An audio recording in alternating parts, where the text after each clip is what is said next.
안녕하세요, 정훈아빠입니다. 저번 영상에 이어서 2편 시공사 계약 특약, 시공사 견적 조건 어떤 걸로 해야 되는지 그거에 대해서 2탄입니다. 두 번째 영상에는 안경을 썼죠. 첫 번째랑 두 번째랑 똑같으면 조금 이상할 것 같아서 안경을 썼습니다.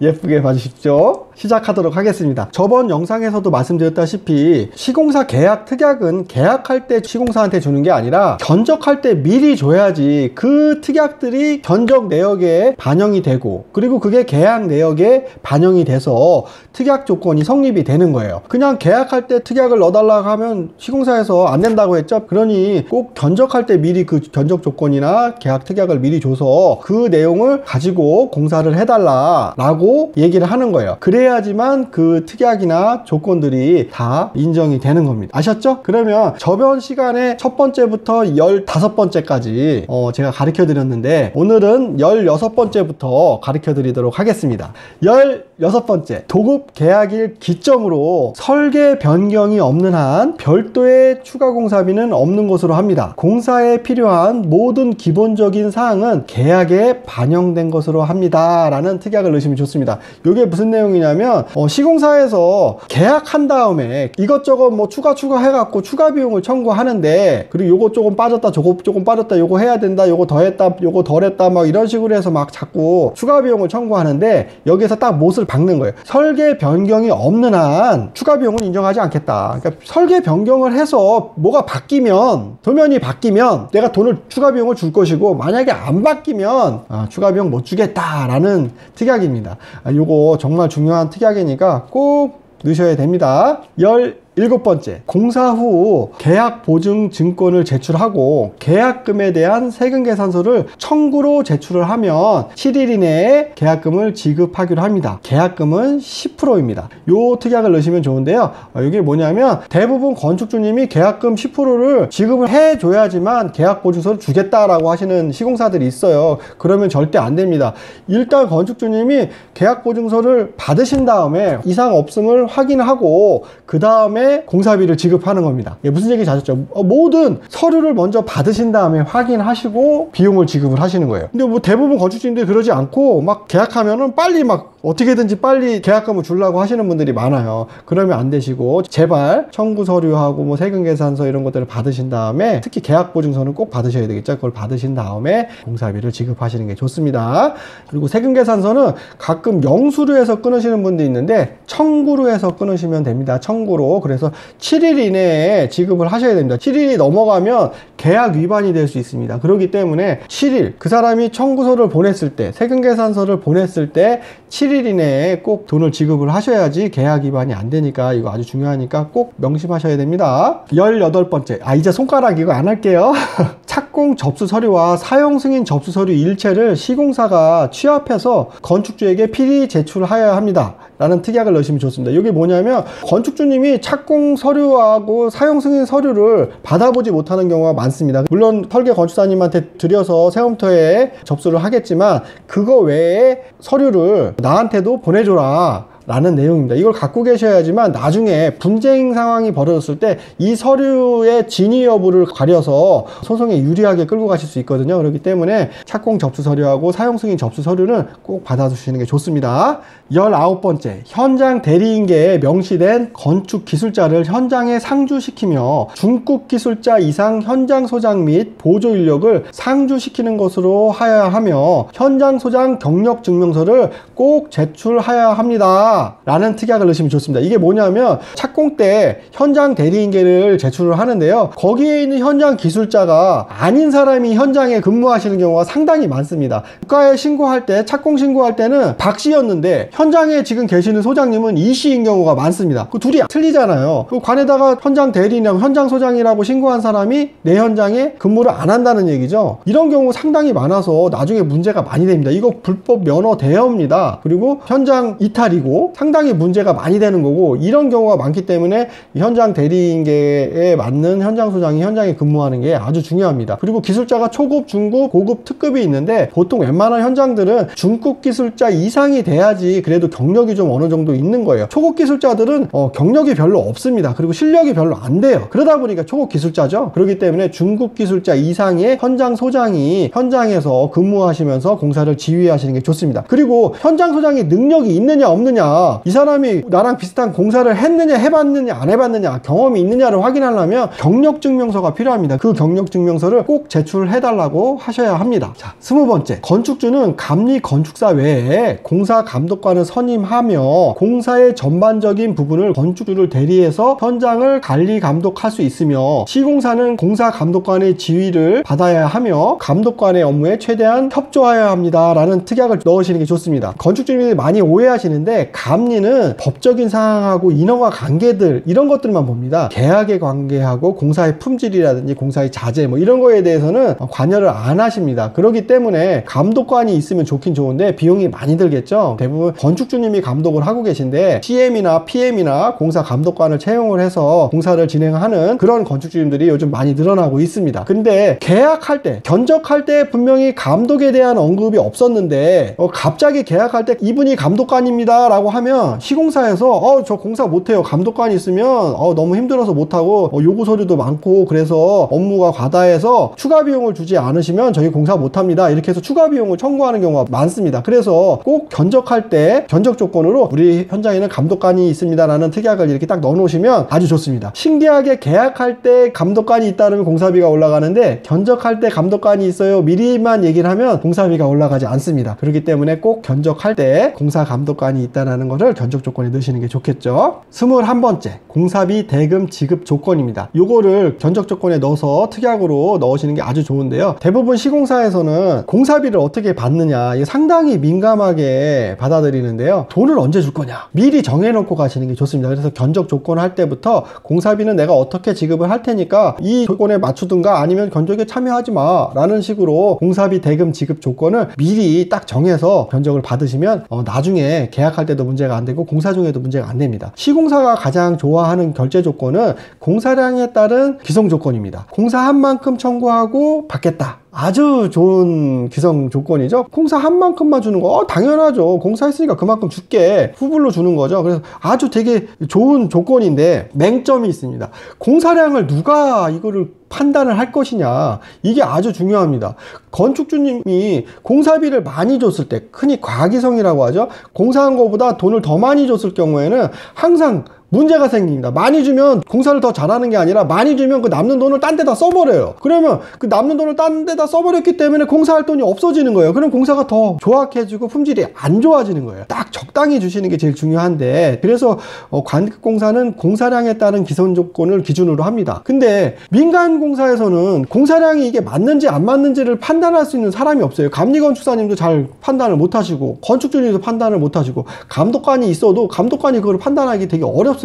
매달 청구를 하게 되면 맨날 시공사하고 싸워야 됩니다. 맞니 쩡니 하면서 과기성이니 아니면 부족하다느니 계속 그거 싸웁니다. 또 적게 주면 서운하다고 삐지고 상당히 골치 아픕니다. 매달 그거 갖고 시달려야 됩니다. 그렇게 되면 청구한 다음에 7일이 넘어서 지급을 하게 되면 계약 위반을 건축주님이 할 수도 있게 되는 거예요. 그러면 나중에 건축주님이 코너에 몰리게 되기 때문에 딱 정확하게 언제 돈을 주겠다라는 거를 딱딱딱딱 명기해 주셔야지, 그거 끝나면 줄게, 그거 빨리 끝내, 그럼 그만큼 줄게, 이런 식으로 딱딱 정해놓는 게 좋습니다. 제가 상가주택 4층짜리, 그러니까 다락까지 있는 상가주택 기준으로 보통 공사비를 어떻게 주냐면 계약금은 무조건 10%입니다. 그 이상 주면 큰일 납니다. 10% 이상 주지 마세요. 그리고 첫 번째 기성금은 2층 바닥 레미콘 타설을 하면 20%를 줍니다. 레미콘 타설하는 날 누구든 2층 바닥 레미콘 타설을 한다, 이건 뭐 건축주님이든 지나가던 초등학생도 다 할 수 있죠. 감리건축사님이든 시공사 현장 소장님이든 딱 2층 바닥 타설을 하면 기성 줘야 되는구나, 건축주님이 미리 준비를 하실 수 있겠죠. 그쵸? 그리고 2차 기성금은 골조 마지막 타설실, 지붕이나 뭐 최상층 옥상이라든지 옥상 지붕 마지막 레미콘 타설을 했을 때 20%를 줍니다. 철근 콘크리트 공사 골조 공사 끝났습니다 라면 그때 주시는 거예요. 그래서 그때 끝낼 쯤 되면은 언제 레미콘 타설한다라면 그때쯤 돈을 준비해 놓으셨다가 타설하자마자 돈을 확 줘버리는 겁니다. 얼마나 기분 좋겠습니까? 그쵸? 그리고 세 번째 기성금은 외부 비계가 있습니다. 건물을 지으려면 외부 외장을 하기 위해서 시스템 비계나 뭐 이런 아시바 같은 걸로 이렇게 비계가 설치가 되는데, 가림막이죠. 그리고 발판 같은 게 있는 비계인데, 요 외부 비계가 해체되면 공사비의 20%를 줍니다. 요 외부 비계가 해체됐다는 거는 외장 공사가 다 거의 끝났다는 거예요. 이 외부 비계가 해체되는 거는 꼭 현장을 안 가서 사진 한 장 보면 알겠죠. 외부 비계 해체하고 건물이 딱 보이면, 건물 실물이 보이면 외부 비계가 해체된 거죠. 건축주님이나 건축사님이나 시공사 누구나 그날을 알 수 있겠죠. 그 20%를 빨리 받으려고 하면 빨리 비계를 털어. 그러면 줄게. 나중에 장비를 타고 하든 뭘 하든 알아서 하시고, 비계를 털면 나는 돈을 주겠다. 이렇게 딱 정해놓는 겁니다. 그리고 네 번째 기성금은 준공 특검 통과 시 공사비의 15%를 주겠다라고 하는 겁니다. 사용 승인 후 뭐 20% 30% 하게 되면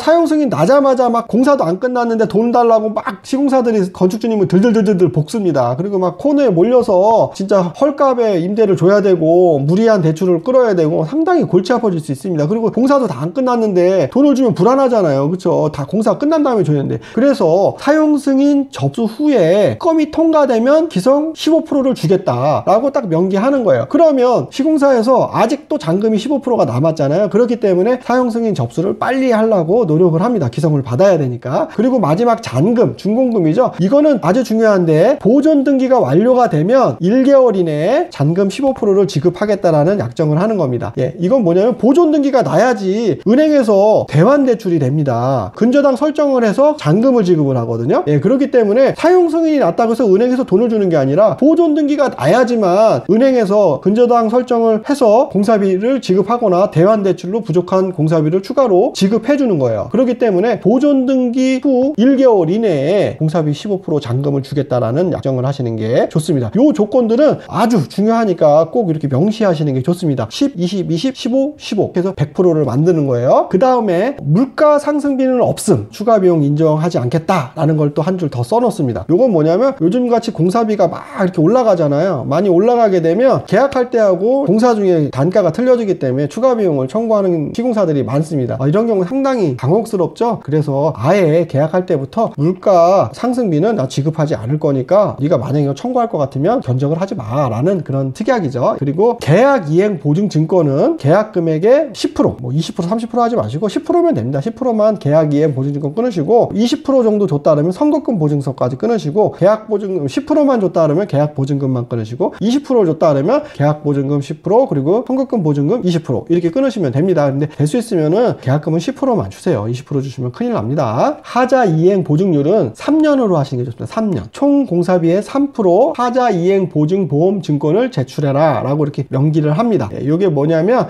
보통 시공사에서는 공정별 하자 기간 기준이 있습니다. 법적으로. 그거는 관급 공사에서 쓰는 건데, 그 기준을 끊어주겠다 하는데 1년짜리가 너무 많습니다. 1년, 2년, 3년 뭐 이렇게 되는데 거의 대부분이 1년이에요. 그렇기 때문에 하자를 제대로 안 봐줍니다.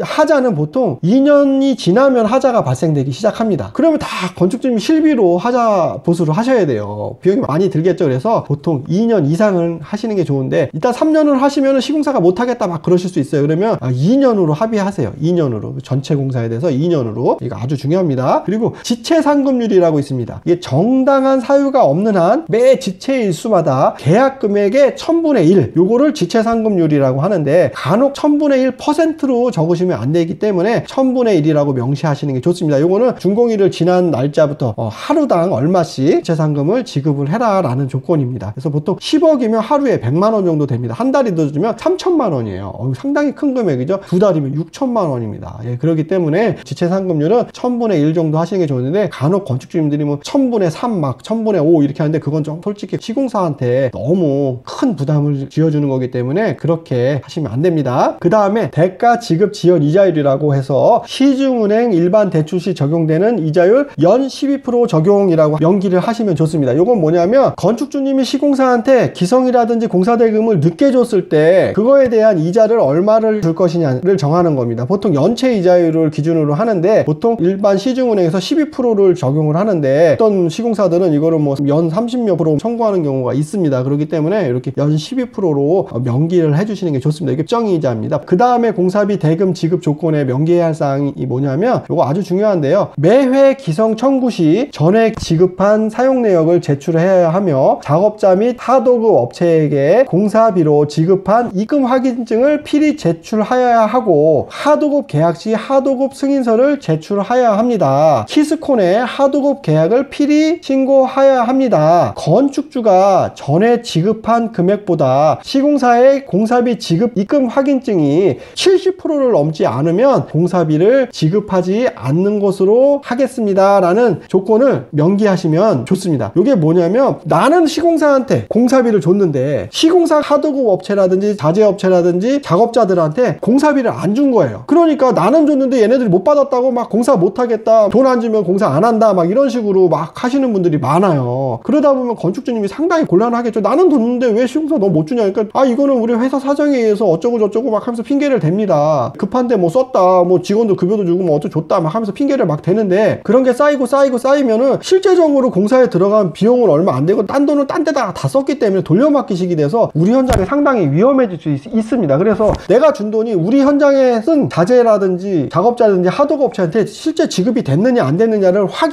어떻게 확인해야 되느냐. 그래서 전에 줬던 첫 번째 기성이라면 계약금 준 거에 대해서 70% 이상의 은행 입금하기, 세금 계산서는 안 돼요. 돈을 안 줘도 청구로 발급할 수 있기 때문에 그렇게 하시면 안 되고, 은행 입금 확인증은 70% 이상 사용한 거를 제출해 달라라고 하시는 게 아주 중요합니다. 요거는 정말 중요한 거니까 꼭 명기하셔서 견적 조건하고 특이하게 넣으시는 게 좋습니다. 전에 지급한 금액보다 시공사 입금 확인증이 70% 이상 제출이 되지 않으면 공사비를 지급하시면 안 됩니다. 여기까지 지급 조건에 대해서 간략하게 설명드렸고요. 그 전 유튜브 영상 보시면 시공사 지급 조건에 대한 영상도 있으니까 한번 찾아보시면 도움이 되실 거예요. 자, 22번째 지급 조건에 잠깐 얘기했던 하자에 대한 내용인데요. 하자 이행 보증 증권은 전 공정 3년으로 사용 승인 날짜로 발급해서 제출합니다. 하자 이행 보증 증권을 발급 못할 시에는 계약금의 3%를 건축주가 예치하며 하자 이행 기간이 완료되면 지급하는 것으로 합니다. 전공정 3년. 이게 뭐냐면 전공정으로 3년으로 얘기하셨다가 시공사가 안 된다면 2년으로 협의하시는 것도 나쁘진 않습니다. 근데 여기서 중요한 거는 뭐냐면 사용 승인일 날짜로 하자 이행 보증 증권을 끊어야지, 사용 승인이 난 다음에 한참 있다가 잔손복이라든지 하자 보수 이런 것들이 다 끝난 다음에 하자 이행 보증 증권을 끊으면 잘못하면 그 기간 동안에 무사고 증명원을 제출해야 되는데, 이 무사고 증명원은 하자가 없었다라는 걸 건축주가 증명해 주는 거기 때문에 나중에 하자가 났을 때 보험회사에서 하자 보증을 안 해주는 경우가 많습니다. 그렇기 때문에 꼭 사용 승인이 난 날짜, 그 날짜로 하자 이행 보증 증권을 발급 받으셔야 됩니다. 공사가 끝났든 안 끝났든 그거 아주 중요한 거니까 꼭 그걸 명시하셔야 되고, 될 수 있으면은 돈으로 예치 이런 거 하지 마시고요. 증권을 받으시는 게 구속력이 훨씬 크기 때문에, 그러니까 꼭 하자 이행 보증 증권이나 하자 보증서를 받으시는 게 아주 중요합니다. 이거 특약으로 꼭 넣어주세요. 23번째 공사 중 허가 조건 및 기타 인허가 조건을 득하기 위한 일체의 비용은 공사비에 반영된 것으로 합니다 라는 특약을 넣으시면 좋습니다. 이건 뭐냐면 공사를 하다 보면 허가 조건이라든지 각종 인허가 조건, 뭐 각종 규제 뭐 이런 것 때문에 공사비가 추가되는 경우가 있습니다. 내역이 없고 도면에 없기 때문에. 근데 그런 비용들을 공사비에 반영된 것으로 한다는 특약이에요. 그래서 그런 거에 대해서 추가 비용을 청구하지 말아라 라는 내용의 특약이니까 꼭 넣으시는 게 좋겠죠. 24번째 공사 완료와 함께 분야별 준공 도면을 작성하여 건축주, 설계사, 감독사에게 제출하여야 합니다. 준공 도면은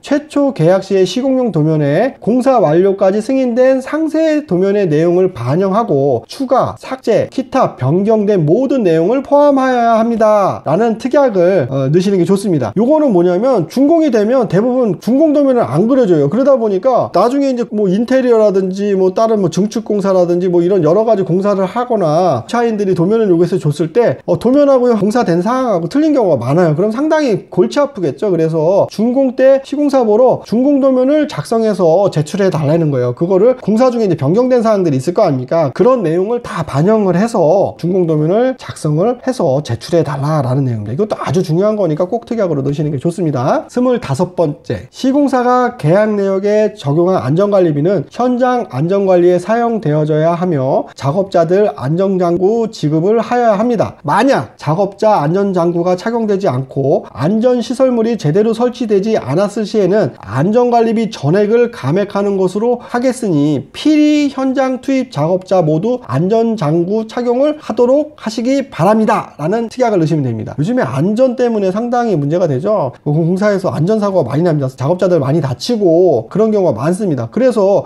건축주님이 계약서에 안전관리비를 법적으로 주게 돼서 그걸 비용을 줬는데 시공사가 이거를 그냥 다 자기가 먹어버리고 작업자들한테 안전모, 안전파, 그리고 안전반도, 그리고 안전시설물 이런 것들을 하나도 설치 안 하고 지급을 안 하는 거예요. 그러다 보니까 안전사고가 났을 때 문제가 크게 발생되는 경우가 많습니다. 그렇기 때문에 건축주님이 꼭 이 부분에 대해서 특약으로 명시를 하셔야지, 내가 특약할 때 이렇게 명시를 했는데도 니네들 이행을 안 해서 사고가 났으니까 니네가 다 책임지고 나는 책임이 없다라는 식으로 면피를 하실 수 있는 조항이기 때문에 꼭 넣어주시는 게 좋습니다. 26번째, 건축주는 공사 준공 전이라도 공사 수행에 막대한 지장을 초래하지 않을 경우 설치된 공작물을 인수하거나 인수 전에도 이를 사용할 수 있습니다. 이에 협조하여야 합니다 라는 것을 명시하시는 게 좋습니다. 이것도 특약에 넣으시면 좋은데, 이게 무슨 내용이냐면, 공사가 아직 안 끝났는데 뭐 엘리베이터를 잠깐 쓴다든가, 아니면 뭐 다른 시설물, 근생 뭐 인테리어를 좀 한다든가, 뭐 화장실을 인테리어를 한다든가, 뭐 기구를 설치한다든가, 뭘 좀 사용한다든가 하는 경우가 있어요. 근데 어떤 시공사에서는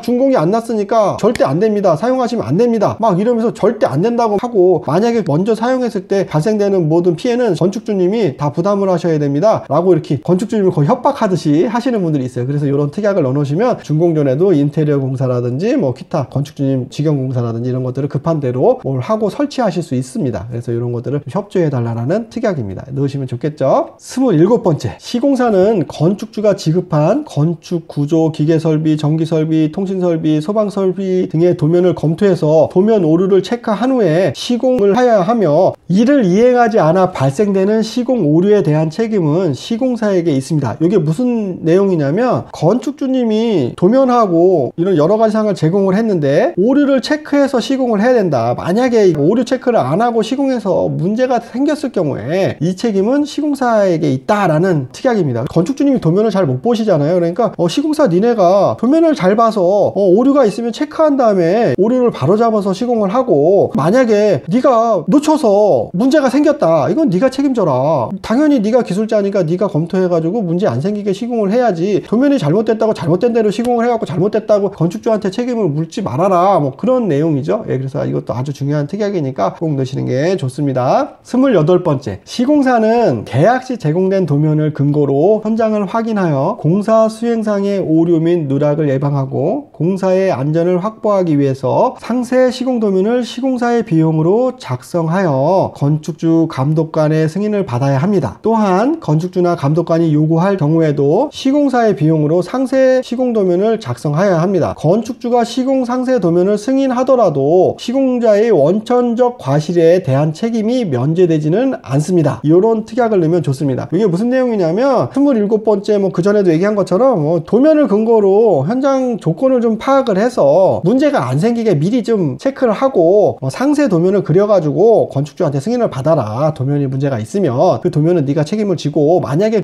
내가 오케이 하더라도 네가 이렇게 하면 된다고 해서 했는데 문제가 생겼다, 그것도 내가 승인했다고 내가 책임지는 게 아니라 네가 그거를 제시했기 때문에 네가 책임을 져라. 네가 이렇게 제시했는데도 문제가 생겼으니까 네가 책임져라 라는 그런 특약사항입니다. 이것도 아주 중요하겠죠. 29번째, 시공사는 건축주 제공도면 및 허가조건, 특약사항을 검토할 책임이 있으며 내용이 상이할 경우 서면으로 건축주에게 통보하고 그 지시를 따라야 합니다. 만약 시공사의 도면 검토 및 통보 의무를 다하지 않아서 발생된 문제에 대해서는 시공사가 책임을 져야 합니다 라는 특약을 넣으시면 좋습니다. 이게 뭐냐면, 건축주님이 제공한 도면이라든지 허가조건, 특약사항, 견적조건, 뭐 각종 서류들, 제공한 서류들을 다 검토해서 문제가 있을 때는 건축주한테 그거를 통보하고 그 지시를 따라라, 그런 내용입니다. 아주 중요하겠죠. 이거 공사하다 보면 엄청 많습니다. 이거 꼭 특약에 넣으시는 게 좋고요. 30번째, 주요 공정의 하도급은 반드시 건설산업기본법 등 관련 법령에 의한 하도급 계획서를 제출하여야 하며, 이 계획에 따라 계약 후 건축주에게 서면 승인을 받아야 하며, 하도급 대금을 지불한 후 7일 이내에 하도급 대금 지불 확인서를 제출하여야 합니다. 하도급 대금이 적기에 적정 금액이 지급되지 아니하거나 지급 확인이 불가능할 경우 다음 기성부터는 하도급 대금에 대해서 건축주가 직접 지불할 수 있습니다 라는 특약을 넣으시면 좋습니다. 이게 무슨 내용이냐면, 건설산업기본법 법에 의해서 시공사는 하도급 계약을 어떻게 하겠다라는 하도급 계획서를 제출하게 돼 있습니다. 키스콘이라는 정부 사이트에다가 제출을 하고 건축주한테도 제출하게 돼 있습니다. 그래서 이게 제출을 하고 계약을 할 때 건축주님한테 승인을 받고, 그리고 하도급 대금을 지급을 한 다음에 7일 이내에 지급을 했다라는 지불 확인서를 제출하게 돼 있습니다. 법에 그렇게 돼 있는 거예요. 근데 대부분 그렇게 신고 안 하죠. 그래서 하도급 대금이 제대로 지급이 지급이 안 됐을 때는 다음부터는 내가 하도급한테 직불로 바로 지급할 수 있는 권한을 내가 행사하겠다라는 그런 특약이죠. 이거 아주 중요합니다. 공사하다 보면 시공사가 돈을 다른 데다 다 써버리고 하도급 업체들한테 돈 안 주는 경우가 많은데, 이런 조건을 달아놓으시면 언제든지 하도급 업체가 돈 못 받았다고 막 할 때 건축주님이 시공사 대신 비성을 지급을 할 수가 있습니다. 이게 아주 중요한 특약이죠. 이번 영상은 여기까지. 이번 영상도 엄청 긴데 잘 적으셨죠? 이거 잘 적으셔가지고 쓸 거 쓰시고 뺄 거 빼시고 하셔가지고 견적할 때 시공사한테 주셔가지고 계약할 때도 특약으로 넣으셔야 됩니다. 아주 중요한 내용들이 너무 많고 어디서 이걸 물어볼 때도 없고 가르쳐 주는 데도 없습니다. 솔직히 저 아니면은 솔직히 이거 뭐 어디 있겠습니까? 그러니까 꼭 이거 잘 적으셔가지고 잘 써먹으시고요. 도움이 되셨으면 구독, 좋아요, 댓글 이런 거 좀 해주세요. 예, 그래야지 저도 용기를 내서 이렇게 영상을 찍고 그러는데, 솔직히 이런 게 호응이 너무 없으니까 솔직히 유튜브를 접을까도 생각을 했는데, 다시 한번 제가 용기 내서 이거 아주 중요한 내용이니까 좋아요, 구독, 댓글, 알람 설정 이런 거 좀 해주세요. 부탁드리겠습니다. 3편 또 있으니까 이게 50개가 넘습니다. 그렇기 때문에 아직도 엄청 많죠? 기다려주세요. 다음에 또 뵙겠습니다. 안녕.